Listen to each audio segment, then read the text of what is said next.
പ്രിയപ്പെട്ടവരെ, വേദിയിലും സദസ്സിലുമുള്ള എല്ലാ ബഹുമാന്യ വ്യക്തികൾക്കും നമസ്കാരം. ഈ സമയത്ത് ഇനിയൊരു നീണ്ട നന്ദി പ്രഭാഷണം അനുയോജ്യമായിരിക്കും. എന്തായാലും ഈ ചടങ്ങിൽ ആദര സമ്മേളനത്തിന് അധ്യക്ഷത വഹിച്ച ബഹുമാനപ്പെട്ട കൃഷ്ണൻ നായർ മാഷ്, ഒരുപാട് ദൂരം യാത്ര ചെയ്ത് ഈ പരിപാടിയിൽ പങ്കെടുക്കണം എന്നുള്ള ആഗ്രഹം കൊണ്ട് തന്നെ എത്തിയ മഹനീയയായ സ്നേഹനിധിയായ ഐഷ ഇത്ത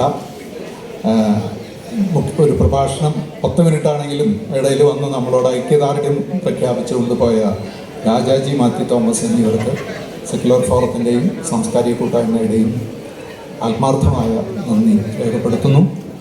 ഇന്ന് ആദരവ് ഏറ്റുവാങ്ങാനായിട്ട് നമ്മളുടെ ക്ഷണം സ്വീകരിച്ചെത്തിയ AK Saraswathi AO Sunny, Shobhana Kalanathan, C Radhamani, doctor R Sasidharan, doctor P Saraswathi, Shantha Joseph, Aisha Baby, TK Vasu, Shandy Baby, Cheriyani George, PR Geetha, ക്രിസ്റ്റോപ്പി മറോക്കി, doctor KT Sreeja, Chakkodi Anthikad, PS Geetha, TG Anilkumar, Asya CP കൃഷ്ണമാർ, Mini Muraleedharan Chundekkat, Muhammad Najeeb, Grace Mol TJ, Manju V and Tom Panikkal, ഇവർക്കെല്ലാവർക്കും ഈ സെക്യുലർ കുടുംബ സംഗമത്തിന് എത്തിച്ചേർന്നതിലും ഈ ആദരവ് ഏറ്റുവാങ്ങാൻ തയ്യാറായതിലും ഞങ്ങൾക്കുള്ള അഗൈതവുമായ നന്ദി രേഖപ്പെടുത്തുന്നു.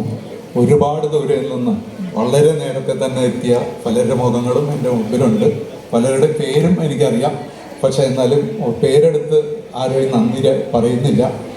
ഈ സെക്യുലർ ജീവിതത്തോടും സെക്യുലറിസം എന്ന മഹനീയമായ ഒരു കാഴ്ചപ്പാടിനോടുമുള്ള സ്നേഹം കൊണ്ട് ഈ പരിപാടിക്ക് എത്തിച്ചേർന്ന എല്ലാവരെയും വളരെ ആത്മാർത്ഥമായി നന്ദി അറിയിക്കുന്നു. ഭക്ഷണം റെഡിയായിട്ടുണ്ട്. ഇനിയും നമുക്ക് 2 സെഷനുകൾ കൂടിയുണ്ട്. ഭക്ഷണം കഴിഞ്ഞ് 2 മണിയോടുകൂടി നമുക്ക് ഒരു സെമിനാറുണ്ട്. അത് കഴിഞ്ഞ് സമാപന സമ്മേളനവും, അത് കഴിഞ്ഞ് ഒരു സംഗീത സന്ധ്യ ഉണ്ട്. എല്ലാ പരിപാടികളും എല്ലാവരും ഉണ്ടാവണം എന്നുകൂടി അഭ്യർത്ഥിച്ചുകൊണ്ട് ഒരിക്കൽ കൂടി എല്ലാവർക്കും നന്ദി രേഖപ്പെടുത്തിക്കൊണ്ട് നിർത്തുന്നു. നമസ്കാരം.